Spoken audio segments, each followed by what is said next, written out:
Dude, I was too macho to be into fairy tales. I'm serious, you know? I was definitely a pirate of the Caribbean. I admit it, you know? But you know what the interesting thing is? There's that Once Upon a Time fairy tale book that came out, and I read some of these stories to my 5-year-old.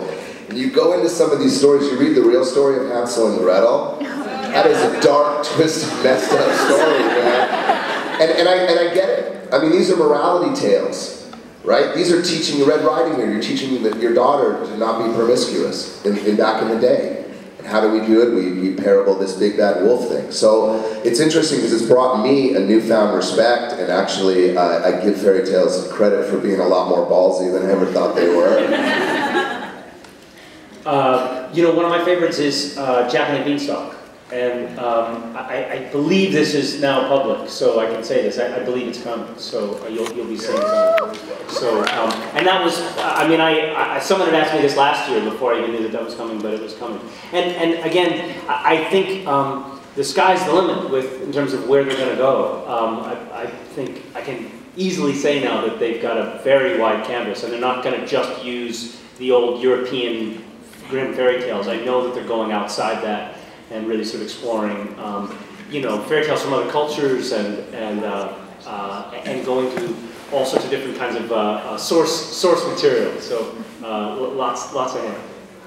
Yeah, you know, it's funny. I really didn't do much in the way of fairy tales growing up. I don't really remember. I watched all of the Disney ones on Disney Hour, but none of them really struck me. But because, you know, I was more interested in other things. I mean, I dreamed and had other sort of interests, sports and doing stuff. But the one thing about the Pinocchio tale that's sort of fascinating is it really, you know, it wasn't in the sort of Grimm tales. It sort of came in the 19th century Italy in a time of sort of turmoil, and it had to do with poverty, and it had to do with working hard, going to school, again, a kind of obedience that will set you apart so you don't end up, the big curse is he ends up a beast of burden, he ends up a donkey. You'll end up sort of being someone else's creature for the rest of your life. And that, you know, so I think there was that sense of it. And again, it sort of feeds into the immigrant tale, which is the parent always says, great, I will suffer so that you can be something else, and that's the price.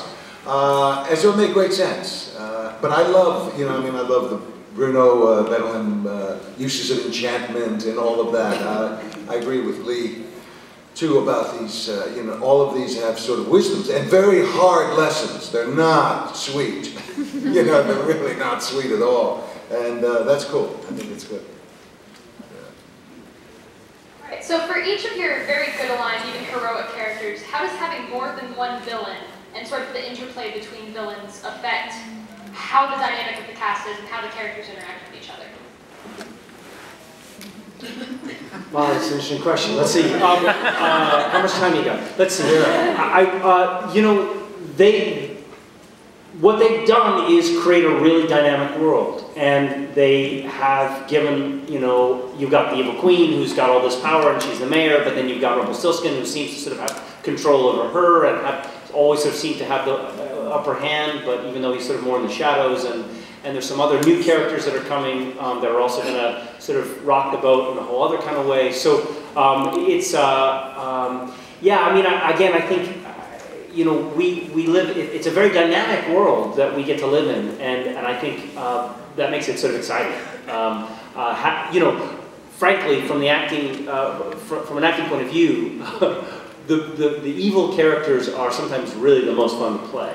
Because they, especially when you have something like this, well, there you go, you're dressed up, as you are.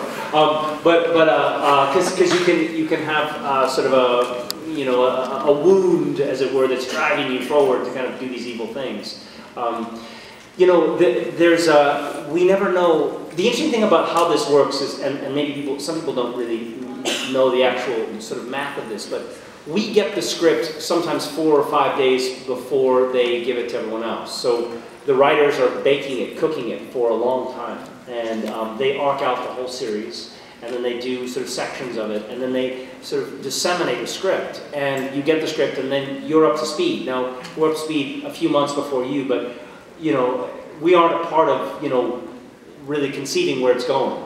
But we get very excited when we sort of get the new script, because we're all fans of the show. We can't wait to rip them open and see kind of what's going to happen next.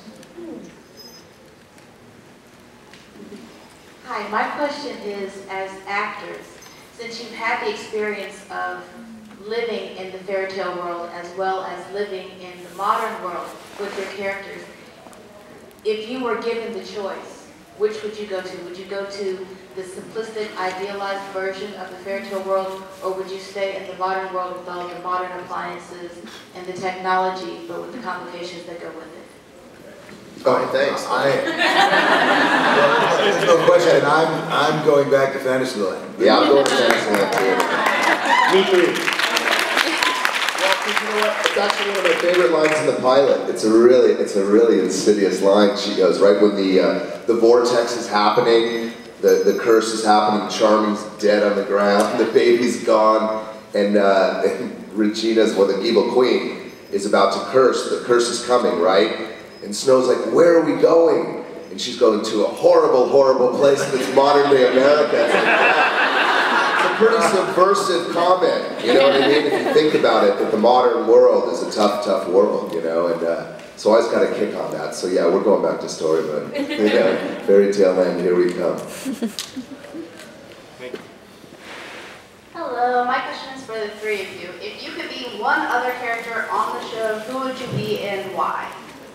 I'd be Rumble because he's bad-o.